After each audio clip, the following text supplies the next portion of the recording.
All right, what's up with this Texas neck tattoo? You want to know the full story or? Oh yeah. And we're 7 seconds in, and this has already taken a turn. Neck tattoo origin story involving crystal meth. That laugh in the courtroom? It's uncomfortable for a reason, because behind the punchline is a real issue. Substance abuse colliding with the criminal justice system. And trust me, that collision rarely ends well. My first line in crystal meth, I went down by Cavaliers. I went down the hill and I slammed my head on the pavement, started crying, was bleeding, and then I went to go get the tattoo Texas on the side of my neck. I was high. Oh, okay. All right. And so what are the other tattoos? You informed the court that you just wanted to be done with this and sign for anything or whatever. 7, State of Texas versus Sean Patrick Cormie. Can I have parties announced for the record for the state? Defense? And are you Mr. Cormie? Yes, sir. All right, Mr. Cormie, before your attorney showed up this morning, you informed the court that you just wanted to be done with this and sign for anything or whatever. And I instructed you that there are consequences for signing for anything. You understand? This is a critical moment right here. When a judge warns you about signing for anything, that's code for don't rush into a plea just because you're tired of the process. A guilty or no contest plea isn't just paperwork. It's a conviction with consequences that can follow you for years. Jobs, housing, background checks. This isn't just about today. It's about the next decade. Yeah. All right. You've already been sworn in. Can you state your name for the record? All right. You understand if you want a jury trial, the court will give you a jury trial. And so I don't want this to be a situation where this is rushed in any form or fashion. So have you had ample time to speak with your attorney? Yes, ma'am. And considering all the consequences of entering a plea in this case, do you still wish to go forward? Yes, ma'am. And you understand that there are other consequences other than, so now this is a misdemeanor. So this is all that I'm facing. There are consequences as far as perhaps job opportunities and other collateral consequences from entering into a plea. You understand that? Yes, ma'am. And have you had a chance to discuss with your attorney the consequences collaterally of entering a plea in this case? Yes, ma'am. And so do you wish to go forward with the plea? Yes, ma'am. You understand the state is proceeding on the lesser included offense of assault of a bodily injury of a security officer as a Class A misdemeanor. Yeah. Range of punishment for that offense is up to $4,000 fine and up to 1 year in the Bexar County Jail. Did you understand? Yes, ma'am. Did you understand if the court were to grant your application for deferred adjudication, if for any reason your deferred adjudication were revoked, court could find you guilty, sentence you up to a $4,000 fine and up to 1 year in the Bexar County Jail? Yes, ma'am. Counsel, has your client been able to provide you with any defenses? He has, Your Honor. Showing you the plea bargain page. Did you review that with your attorney? Did you understand it? Yes, ma'am. According to the plea, there's a $500 fine. The state is proceeding on the lesser included offense of assault. They're recommending deferred adjudication. Did you understand that to be the plea? Yes, ma'am. Next, I'm showing you outside the plea bargain agreement. State is requesting that your community supervision be for a term of 12 months. There'll be a TAP evaluation, 80 hours of community service restitution, no contact with target at 746 Northwest Loops 410, 78216, and James Travis. Did you understand those are recommendations from the state and the court does not have to follow those recommendations? Yes, ma'am. Then to the lesser included offense, how do you plead? Guilty, not guilty, or no contest? Notice the strategy here. He pleads no contest. That means he's not admitting guilt, but he's also not fighting the charge. Legally, it's treated almost the same as guilty for sentencing. It's often used to avoid civil liability or just to move on. But here's the real question. Was this accountability or just exhaustion? No contest. State any evidence? State offer, state Exhibit 1 and all attachments. No objections, Your Honor. Are you proceeding with sentencing? Yes, Your Honor. Anything you wish to say on behalf of your client? Your Honor, I would just say that at some point, my client doesn't necessarily want to move quite yet. He's working with his mother who works in Oklahoma. He does have some intention of moving back to Oklahoma to do some inpatient treatment facility with his mother. At some point, Your Honor, we may approach about getting the probation transferred, but other than that, nothing further. All right. So why is he not wishing to go to Oklahoma now? Why not? I'm good. I'm all good here. I want to stay here. So it's been a conversation that we've been having with his parents. His father lives in San Antonio. His mother lives in Oklahoma, and they don't have everything set up for him to go there yet. So he was wanting to stay here until things get set up in Oklahoma. They don't know exactly how long that's going to take. Okay. Are you originally from Oklahoma? From California. All right. What's up with this Texas neck tattoo? You want to know the full story or? Oh yeah. My first line in crystal meth, I went down by Courtroom. I went down the hill and I slammed my head on the pavement, started crying, was bleeding, and then I went to go get the tattoo Texas on the side of my neck. Yeah, it's pretty stupid. So you were. I was high. Oh, okay. All right. And so what are the other tattoos? Never give up, and then wisdom, brokenness, and then strength, and then family, and then Panther, and then I believe I can do all things through Christ. Okay. So how often are you using crystal meth? I was using it pretty much every day shooting up, but I'm done with that. I just started shooting up, but I'm ready to go get help and stuff and go to rehab and give my life to God. Like I'm done dictating my way. My way doesn't work, so I'm ready to get help. Okay. When's the last time before being taken into custody? When's the last time you did crystal meth? Probably about 7 months, 7 months ago now. I've been in here for like almost 5. Ah, okay.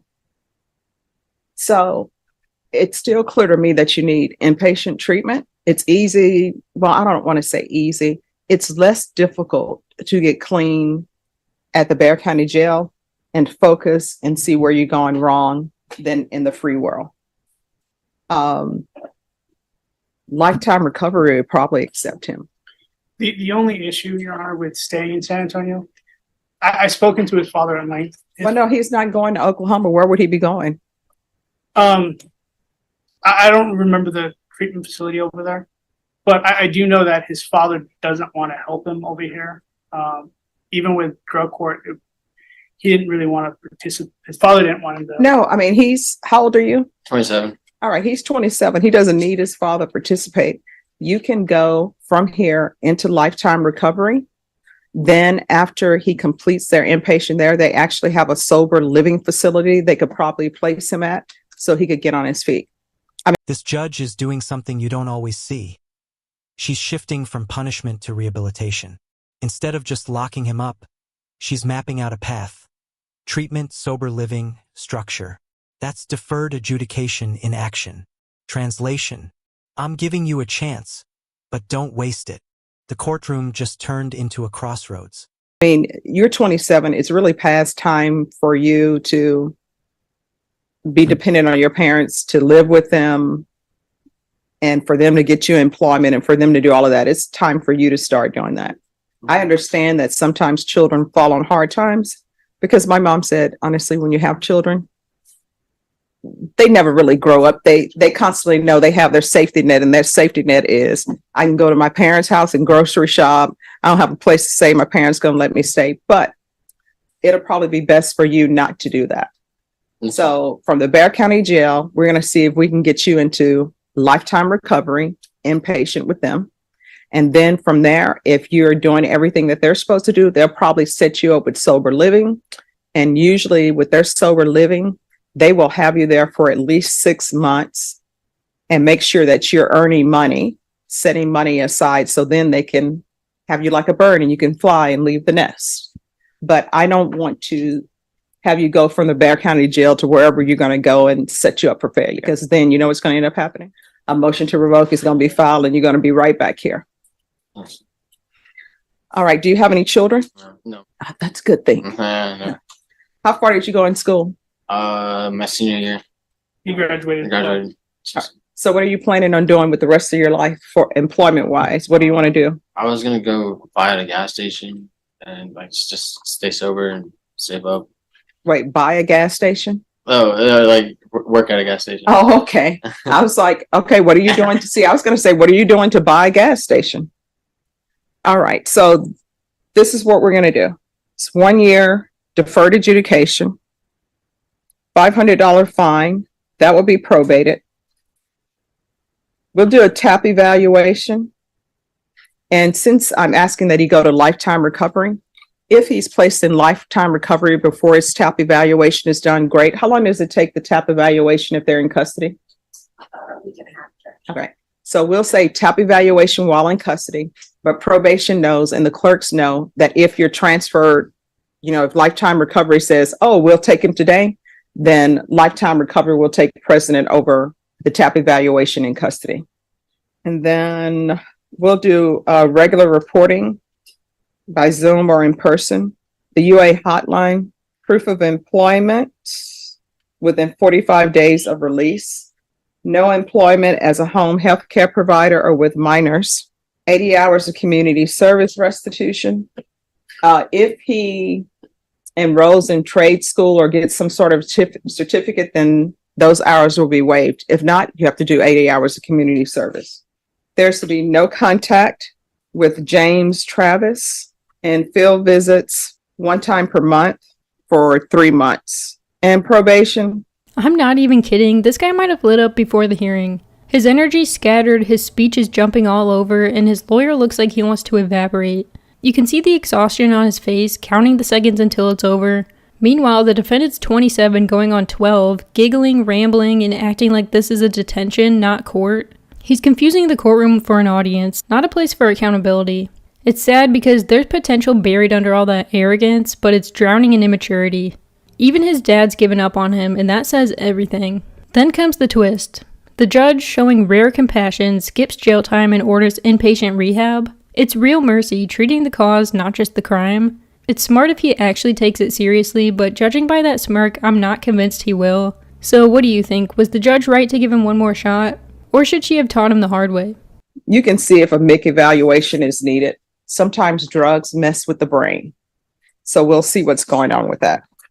Probation, is there anything else he needs? Okay. Is there anything else you need from the court to be successful? No. All right, we can go off the record. Here's the thing. I take no pleasure in sending people to prison or sending people to the jail, but I will if it's warranted.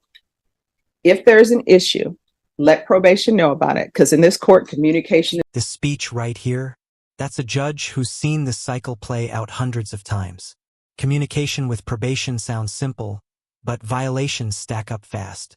Missed appointments, dirty UAs, new charges, and suddenly that second chance disappears.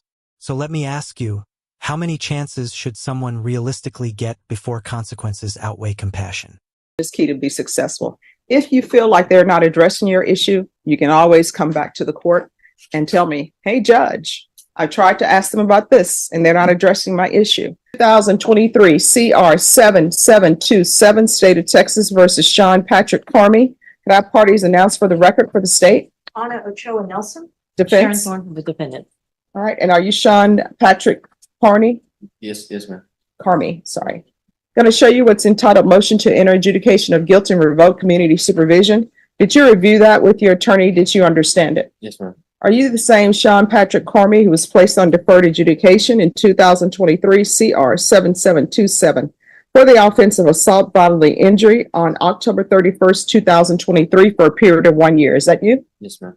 All right, state. Violated condition number 1. On or about the 29th day of November, 2023 in Bexar County, Texas, the defendant, Sean Patrick Carmy, committed the offense of theft in violation of condition number 1. How do you plead to that? True or not true? True. The state waives and abandons all remaining allegations. No objection. All right. Did you understand by pleading true to violation of condition number 1, the court could find it true, grant the motion, find you guilty, sentence you up to 1 year in the Bexar County jail and up to a $4,000 fine? Yes, ma'am. Knowing that, do you still wish to plead true to violation of condition number 1? Yes, ma'am. Court will find violation of condition number 1 true. Is there a potential agreement? There is. This time we have agreed for revocation and that the defendant be sentenced to 1 year in the Bexar County jail with credit for time served. All right. And what is happening with the cases that are listed? Those 2 cases have been taken care of, Your Honor. On December 11th, the case that he just pled to, he was judgment sat. And there was another case and that was dismissed. And both those happened on December 11th. Okay. Are you asking the court to follow this agreement? Yes, Your Honor. He has 172 days credit. We're asking that you give him any and all credit. And I don't know if he's getting 2-for-1 at the Bear County Jail. Are you asking me to follow this agreement? Yes, ma'am. Are you waiving your right to appeal? Yes. All right, the court will follow your agreement. The court will find you guilty, revoke, sentence you to 1 year in the Bear County Jail, give you credit for any time served. There's a $4,000 fine. Time and money will run concurrent. There's to be no contact with target. All right, is there anything else from either side with regards to sentencing? No, Judge. No, Your Honor. All right, we can go off the record. How old are you? 27. All right, so you're gonna have to stop the nonsense. I remember you. I remember you being before me many a times, not in Orange. So do you like being in custody? No, ma'am. So you're gonna have to change what you're doing. Otherwise, you're gonna find yourself spending time in custody in this county, other counties. And then guess what's gonna end up happening? At some point in time, you're gonna end up at the prison. And then you're gonna wake up and half your life is gonna be gone. Because I will tell you from experience, once you hit 21, it's time just starts flowing so quickly off the calendar. Next thing you know, you're in the twilight of your life. Fast forward. And here's the twist nobody's shocked by, but everyone hoped wouldn't happen. Deferred adjudication means if you violate, the court can pull the deal and sentence you on the original charge. It's like probation with a trapdoor underneath it. He was handed rehab, and now he's back in Orange. The real question isn't what the judge did, it's what he did with the opportunity. And surprise, surprise, our comedian is back in court, now rocking the bright orange jumpsuit. The smiles are gone, the fake confidence gone too. Now he's just sitting there hollow-eyed, finally realizing the system isn't a joke. Maybe it's guilt, maybe it's sobriety, but the irony is brutal. The same judge who gave him mercy is now staring at him in disappointment. And the kicker is, he only gets 1 year. 1. I've seen people with half his record get double that. It makes you wonder how far leniency should go. When someone keeps disrespecting the court, are we still helping them or enabling them? I want to believe people can change, but this guy makes it hard. Maybe the judge saw potential the rest of us missed. Or maybe this was one mercy too many. What do you think? Did the system fail him, or did he just fail himself? Let me know down in the comments. Thank you so much for watching. Don't forget to like and subscribe, and I'll catch you in the next one.